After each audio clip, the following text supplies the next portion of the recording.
বাদশা শাহরুখের ধারে কাছেও নেই সালমান আমির খান। 25 দিনে শুধুমাত্র ভারতে ইনকাম করেছে 600 কোটি রুপি, যেটা ইতিহাসে প্রথম। তো কি অবস্থা সবার, কেমন আছেন? আমি ড্রামা সবুজ, আর আজকে কথা বলবো দেশের বাজারে মাত্র 25 দিনে জওয়ান ইনকাম করলো 600 কোটি রুপি।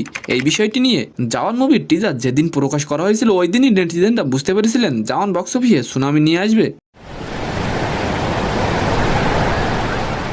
আর ঠিক তাই হলো, জওয়ান বক্স অফিসে এমন সুনামি নিয়ে আসলো যার ফলে বক্স অফিসের সকল রেকর্ড ভেঙে তছনছ করে দিল।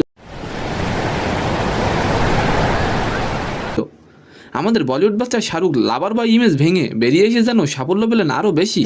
শাহরুখ ছিল লাভার বয়, রোমান্টিক মুভি করে ভালো ইনকাম হতো, বাট বাট বাট যেদিন থেকে আমাদের লাভার বয় অ্যাকশন ফিল্ম করতে লাগলো সেদিন থেকে শুধু টাকা আর টাকা। আর আপনারা যারা শাহরুখের ফ্যান তারা অবশ্যই একটি কমেন্ট করে যাবেন। দেশব্যাপী জওয়ানের সংগ্রহ মাত্র 25 দিনে 600 কোটি রুপি। আরিয়ানের বাপ শাহরুখ বুঝিয়ে দিলেন তিনি বুড়ো নন, তিনি লম্বা রেসের ঘোড়া।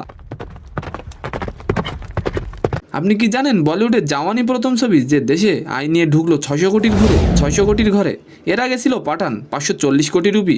তবে নিজের রেকর্ড নিজেই ভেঙেছেন আরিয়ানের বাপ, আর বিশ্বব্যাপী জওয়ান ইনকাম করেছে 1100 কোটি রুপি।